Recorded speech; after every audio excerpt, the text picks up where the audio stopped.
Why the heck does Chris Marler from Locked On Gamecocks like Mizzou so much? Plus, let's get some updates on LaNorris Sellers and a whole heck of a lot more right now on this special crossover edition of Locked On Gamecocks and Locked On Mizzou.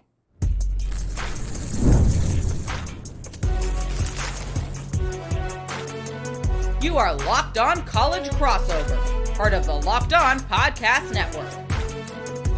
Your team every day. Oh, hey, everybody. It is John Miller and Chris Marler here with should be a super fun edition of a crossover here on Locked On Mizzou and Locked On Gamecocks.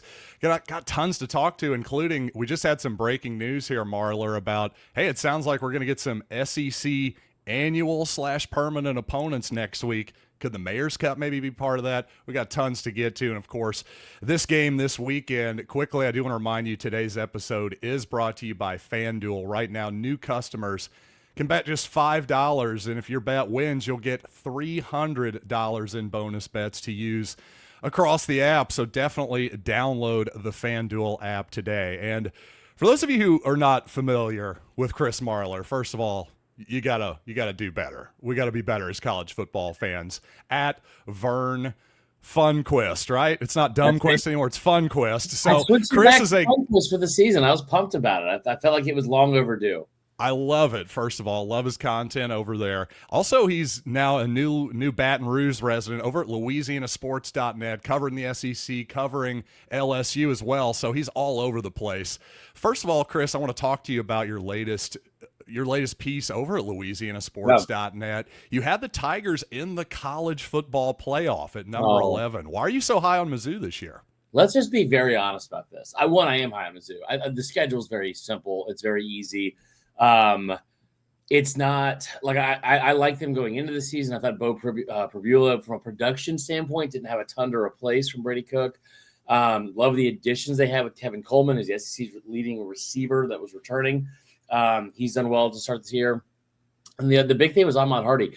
People forget about with Mizzou. Mizzou's had a top 4 running back in terms of yards, total rushing yards in the conference in each of the last, I think, 4 of the last 5 seasons, or maybe it was all 4 of the last season since Drake's been there.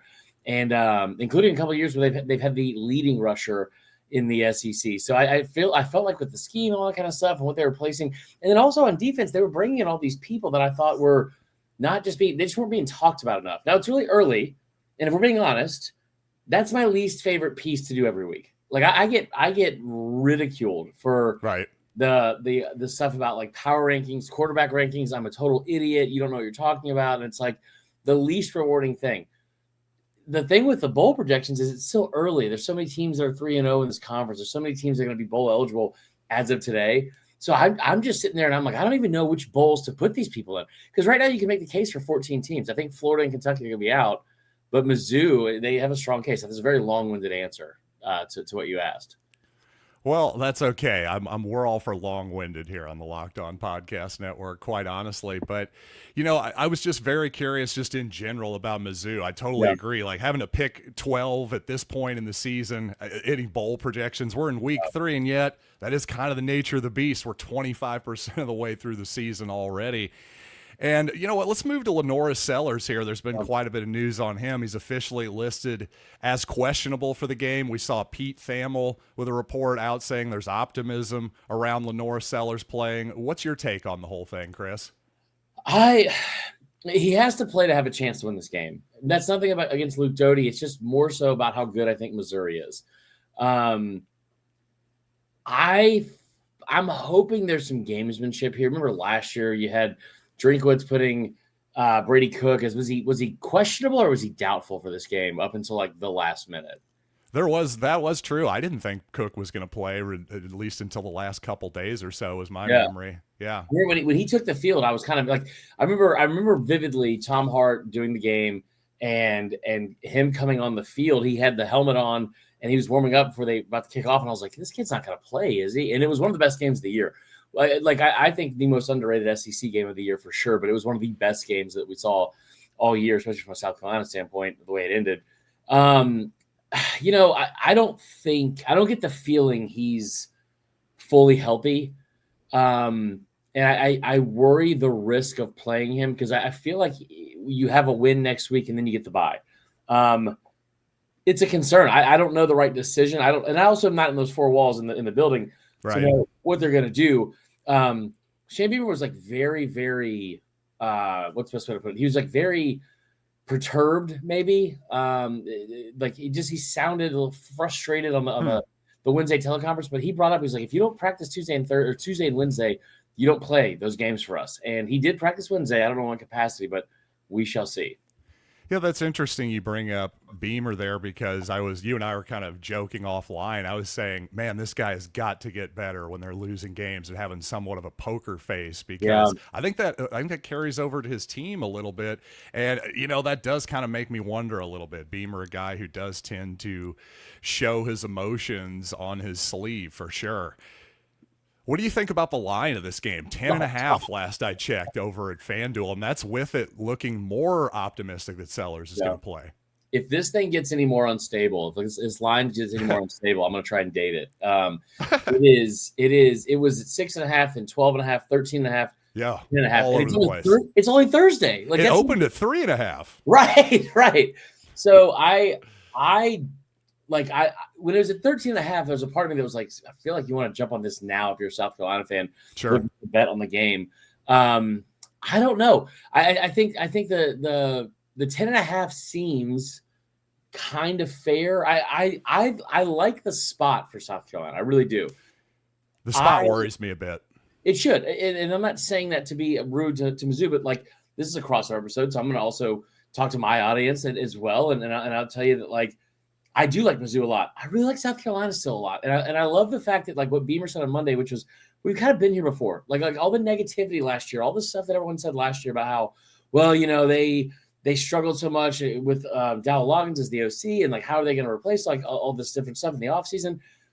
The game against Vandy was really bad. It was really, really bad. There's a lot to learn from it. I just get the feeling that especially if LaNorris plays, like he went into that game 6 of 7, 94 yards. Like I don't know how it plays out if he's fully healthy, but I just still feel like there's way too much talent on this roster for them to be bad. And that doesn't mean they'll win this game because Mizzou is really good, but I do think it's going to be a lot closer than people think. Yeah, my day job, Marler, I'm a bit of a stock trader, that kind of thing. So to me, if I'm looking to buy a beaten down asset a little bit, to me, it's South Carolina. This is probably about as low as their stock is going to be all on the season. This is a talented roster. LaNorris Sellers likely to play most of the season, if not this week. Like you say, there's a bye week coming. So that makes a ton of sense to me. I'm really high on Missouri, but, a lot of projections have maybe South Carolina's performing as the worst team in the SEC so far. I tried to make some headlines on that a couple of days ago, but the truth is it's sort of like that Missouri schedule, which looks a little better now, but beginning of the season was projected to be last in the SEC. But being last in the SEC, especially in this particular season, doesn't mean you're horrible, obviously. So Missouri obviously needs to be ready for a ball game in this one. There's no question about that. I think you're right. I think the other part too is I think there's more parity in the league this year than people are. I agree. I think there's a bit of it too where it's like this idea that, oh man, look at all these guys we talk so much about: Lagway, Nussmeier, Sellers, Arch, like. I'm a little frustrated with reading that narrative from different people, not because it's not necessarily untrue through 3 games. It's not like Sellers has lit the world on fire through 3 games or anything like that. Like Bo Pribula has been arguably the best quarterback in the SEC, arguably. Taylor Green's been great. But I also look at that and people wanting to dunk on these four players. I get frustrated personally about the Sellers thing because it's like, no, a lot of y'all were talking about Lagway and a lot of y'all were talking about Arch Manning. Like we've seen this before with Nussmeier performing and Sellers performing. We hadn't seen it with those guys. And it's a slow start, but I think that, it is a very tough league. And I think you and I talked about this during one of the squad shows. You look at Oklahoma and there was that thing a couple weeks ago. It's like, man, Oklahoma's got 9 games and 8 in the SEC. 8 of them are against ranked teams. Same thing for Bama. Same thing for, I think, Oklahoma, South Carolina, Arkansas is up there. Like there's just not a lot of easing up on the schedule for anybody this year. Yeah, no doubt about that. And speaking of the schedule, since you brought it up, Marler, We had some news here in the last few hours or so. It looks like next Tuesday we're going to find out who everyone in the SEC's permanent/annual, depending on the language you want to use. I think Greg Sankey prefers annual, and I'll explain that here in a little bit. We're going to talk about if maybe the Mayor's Cup might be a part of both teams' future here going forward. Before I want to do that, though, let's talk about DoorDash, because it is almost the weekend. It's time to look back and crown this week's MVP on Who Delivered, powered by DoorDash. Just like you can win every Saturday with DoorDash streaks, saving more every time you order. Well, these players delivered when it mattered most. And I'll just say from the Missouri perspective, hard to argue against those Missouri running backs right now. Not just Ahmad Hardy, who's the favorite for the Doak Walker right now. Jamal Roberts has been great. Heck, Marquise Davis was really impressive in the fourth quarter last week. And just like those running backs delivered for Missouri, DoorDash delivers for your Saturdays. With DoorDash streaks, you save every Saturday you order, stack it up all season long, and you could save up to $250, including $100 in DoorDash credits. Order this Saturday. Keep the streak alive. Fuel your game day only with DoorDash. Terms apply, period, through November 18th. And also, well, we were talking about the line over at the Missouri-South Carolina game. The NFL season is, of course, here too, and FanDuel is making sure you're ready for kickoff with a can't-miss offer. Right now, new customers can bet just $5, and if your bet wins, you'll get $300 in bonus bets to use across the app. And I got to say, I don't have a huge lean on this game either way or the total at the moment, but I'll just say this. If you're going to get $300 in bonus bets, use them wisely. Let's make it last. Go like 5 to 10 on every one. Let's not spend it all in one place, as our grandma used to say, that type of deal. That. So no. Got a bankroll management. That's what I'm all about here on the Locked On Mizzou podcast. So with all that being said, if you're ready to play, download the FanDuel app now by visiting FanDuel.com to get started. That is FanDuel.com to place your first $5 bet. All right, Marler, let's talk about it. Annual opponents, Missouri, South Carolina. You think there's a chance it happens? This is one that I thought from the get-go they were going to keep. Now, that could be wrong. I've seen stuff all over the place. I think that South Carolina is going to get Georgia. I think Florida. You're going to get Georgia, I think, because you've played them the most. Okay. And like the regional part of it, but also, Georgia's not going to stop playing Auburn. They're not going to stop playing Florida. I think South Carolina is a likely third for them because they have played. When you look at the history of South Carolina, they have played them more than any other team. Then you look at the next two, and it's Florida and Tennessee, obviously an old SEC East rivalry. I think you get one of those. Personally, I think it's going to be Florida because the storyline's attached to it with Spurrier and all that kind of stuff down in the future. They played some good games there. I think the last one is you're going to get either Kentucky or Mizzou, and I think it's Mizzou because the stuff that they're trying to attach to some of these teams, like Mizzou and Arkansas, where they're trying to give them more Southwest Conference ties. Arkansas, A&M, Texas, and I've seen like LSU as well as a potential three teams for them. Some of this is going to be so imbalanced. I think this makes the most sense, at least from South Carolina's standpoint. I mean, from a Mizzou guy, like who were you thinking? I think Oklahoma is a natural choice for sure. Who else do you think? I think the first two are pretty obvious. I'd be stunned if it weren't Oklahoma and Arkansas. Yeah. Of course, that Arkansas game's been going, I think, now since 2014, I believe, the first 2 years. So, I mean, it's a trophy game. It hasn't been, it hasn't been the most competitive on the score. Missouri's dominated the series so far. There have been some close games, though, and some entertaining games. I just think the SEC, especially with Missouri being relatively far from everybody else, I think they want to keep a regional rivalry going there, and I think the Oklahoma thing, that factors in. Of course, all the history from the Big 8 and the Big 12, too.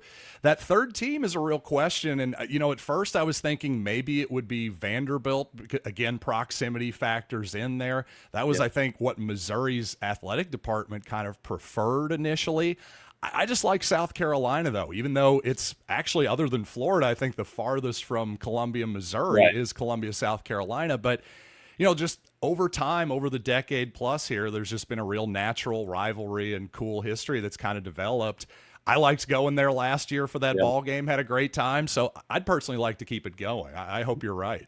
I think the biggest thing too is that what they need to do is make sure this time around there's an actual effort to make there be like a balance. And when they did, listen, this is not me complaining about South Carolina's schedule. I've said this since day one. I started doing Locked On South Carolina. The schedule's the schedule. No Right. one's going to be upset about the schedule because you've always had Clemson, you've always had Georgia on it. Now you don't have to play one of those teams right now. I don't think you're going to hear South Carolina fans complain about how, oh my God, the schedule's so much tougher this year, because it's always been tough. What they did to Texas and Oklahoma is so blatantly different. And I think that, like, you have to be blind not to see it and objectively look at it and say these two things are very different. And I know part of that was based off of, well, you had it was based off the last 10 years, the winning percentage or whatever. And some of these teams are going to get more difficult schedules. I'll tell you from a big picture standpoint, what I'm hearing here in the location I live is that LSU Bama is most likely on the chopping block. And that game is not going to be played, which I think is a little bit surprising. But I love that. I want to see Mizzou, Oklahoma. Personally, I want to see Mizzou stick it to Oklahoma because I'm tired of their fans. Yeah. Let's go. And I want to see this game because it's not just been like it hasn't really, I don't feel like it's been super one-sided. I know Drink has had their number last several years, but like it's been competitive games, and that's what I want to see. I agree with you completely. It just seems to have naturally happened for whatever reason, and that's kind of great to see because, Arkansas and Missouri feels a little bit more manufactured, especially before the SEC. Yeah. They had way more history in basketball than football. They hardly had ever played in football before this. And by the way, I kind of was tongue-in-cheek there with the annual versus permanent thing. I'm curious to hear what you think, Chris, but I personally think that making it annual, in other words, they're going to review this every 4 years, every presidential cycle or so. I actually think this is a great idea and allows them to, again, things change every once in a while. Programs come up, come down. Let's keep some competitive balance here. I think this is a great idea to not tie yourself down into something that might not work. What do you think? Well, let me push back not in an argumentative way, but in another lens to look at it through, which is, I think what you're going to see is, like, you look at LSU, or let's go to Bama, because I've heard it so much back and forth down here, and I know this is a Mizzou South Carolina crossover show, but this makes the most sense from an example standpoint, right? Sure.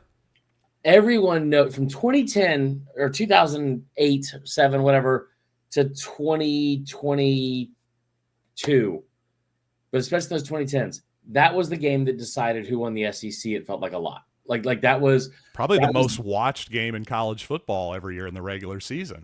It was always the 8 p.m. game on CBS when they had the one night game a year. It just felt like it was always that, right? People don't want to go away from that. Now, historically, that's a one-sided rivalry. Like, I mean, Alabama's lost 6 times in Death Valley since 1957 or something like that.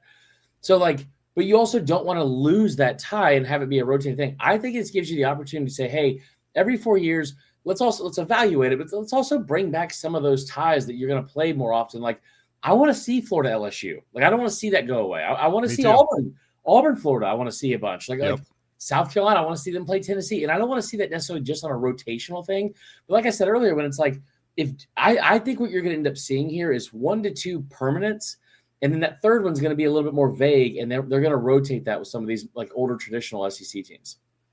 Yeah, I think it's going to be interesting to see how it all shakes out. And I just know that one thing I like about the nine gamer that's coming is, for example, Missouri has played Ole Miss twice in 12 years. Right. It would just be nice to cycle through some of these games Georgia hasn't been A&M, right?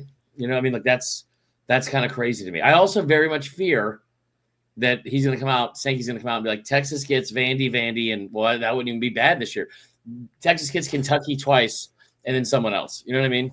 Yeah, well, you never know. Somehow Texas has managed to run this league as well. No, I'm being a little sarcastic there, but obviously I'm glad that everybody in the SEC is starting to figure out why all of us in the Big 12 got tired of Texas eventually. I'm really happy for that. I genuinely am. But you know what? We got to make some predictions on this game coming up here in a little bit. And also, maybe did I go too far with one of my analysis? Let's talk about that here in a second. But first, Mazda crafts cars for those who do more than simply move. And from footwork to breath work, athletes sweat all the details. Mazda brings the same intention in how we craft every model. You can make everyday drives feel like anything but, from smooth handling to intuitive controls. Like our players, we sweat every detail, because when you make every move count, impossible becomes irrelevant. Mazda, move or be moved. Hey, you know what, Chris?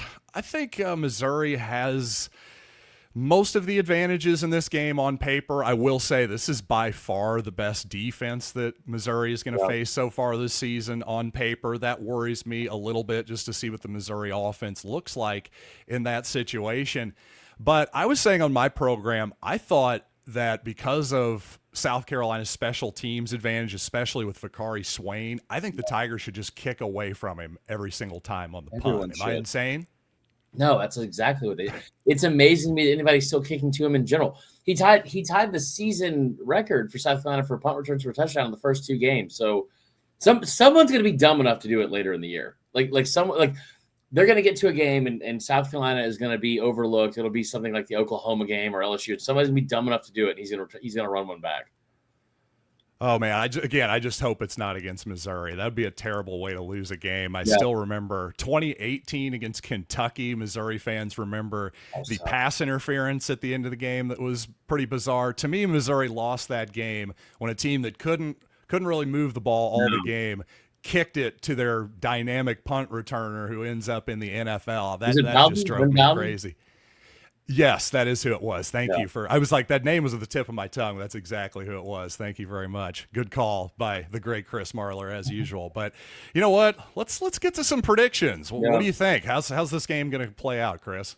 I'm nervous, and I don't love it. I try to tell my audience this all the time, and they know at this point. Like I'm trying to be as objective as possible, and not just. It's not always rainbows and butterflies or whatever, but like. This game scares me. I think if you're going to win, I'll start there. If you're going to win, what do you have to do? You've got to figure out a way to make Missouri one-dimensional. And no one has really been able to do that yet this year. You look at some of their numbers, I think, like offensively, it's one of the most balanced offenses statistically in the SEC. Not last game. Last game, obviously, you ran the ball all over Louisiana and didn't really need to throw the ball at all. But, I mean, you've had over 300 yards passing in your first 2 games. You've run up for over 200 in each of those games as well. The offense is a top 5 offense and a top 5 defense in the country. It cracks me up when people are like, Missouri sucks. Why would you think you're going to do this and that? It's like, you just haven't watched. Just tell me you haven't watched Missouri without telling me you haven't watched Missouri. That part worries me. I haven't seen too much outside the Kansas game of them this year from like an edge rush standpoint, but Damon Wilson is a freak, and he's a former Georgia player, a former 5-star. He is very, very good. And he will be going up along with the rest of this Missouri defensive line against, I think, arguably the worst offensive line in the SEC right now. They have not gelled. They have not looked good. The things that you have to do to win this game, you've got to figure out a way to take away the run and make them try to beat you with the pass, because that is the strength of this defense is the secondary. They're a little bit banged up, but if they can force Bo Prabula to be the hero here only with his arm, I like the chances. Now, let me also bring up on that and piggyback the fact that Bo Prabula is really good. like making them one-dimensional, we're making Bo Prabula throw it 35 or 40 times does not guarantee you a victory at all. He leads the SEC in completion percentage. He's been fantastic so far, but I think that's the best route and decision you're going to make defensively of how you can stop them, because Ahmad Hardy is great and he can break it at any point. The other kid, the name is escaping me right now. He's great. So I'm put the nail in the coffin against Kansas. Jamal Roberts, yep. And Prabula can run.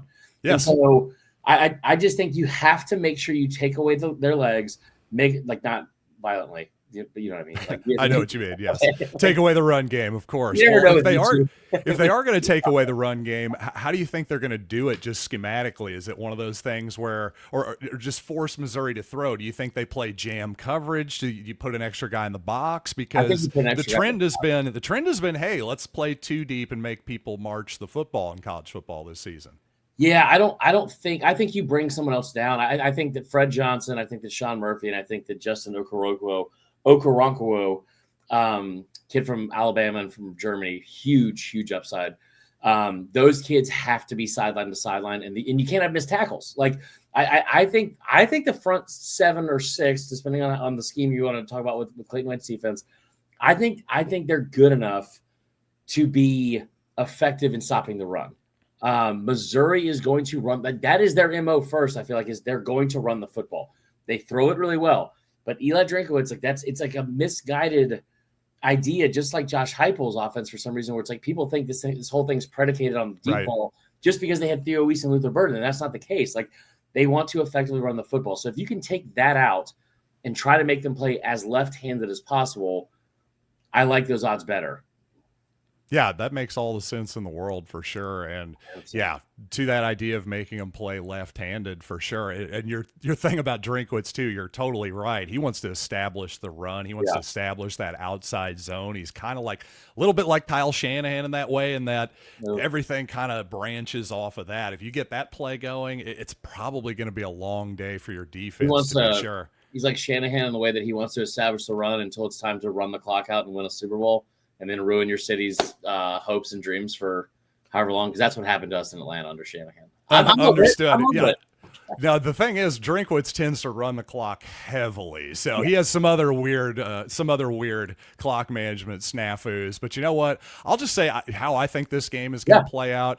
I think that Missouri's going to win, but I think it's going to be closer than what maybe people are expecting. In fact, it might be really close. I just, at the beginning of the week, I thought, this is really feeling like Missouri, a spot for Missouri to get a significant, big blowout type victory here. But even with Sellers being a little bit questionable and literally questionable on the injury report, it just seems like this is one of those spots where everything points toward Missouri. And as a longtime gambler, and again, a guy who likes to buy low and sell high, something tells me it's just not going to be that easy. But at home, SEC night game, I'm going to lean towards what seems like the better team fairly significantly on paper.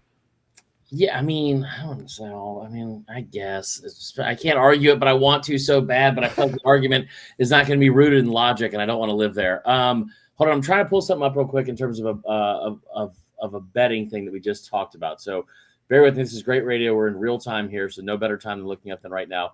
I'm kind of with you. The line 10.5 feels somewhat correct. Like, I think it'll be around 10 points. I really do. I hope it's not. But I see this playing out in a way that's similar to Kansas in terms of, if you're South Carolina, you got to start pulling out some stops early. You got to hope that your defense and special teams keeps you in it. If LaNorris is out, if LaNorris is in, that is an equalizer. He is the ultimate equalizer in all of college football. I firmly believe that.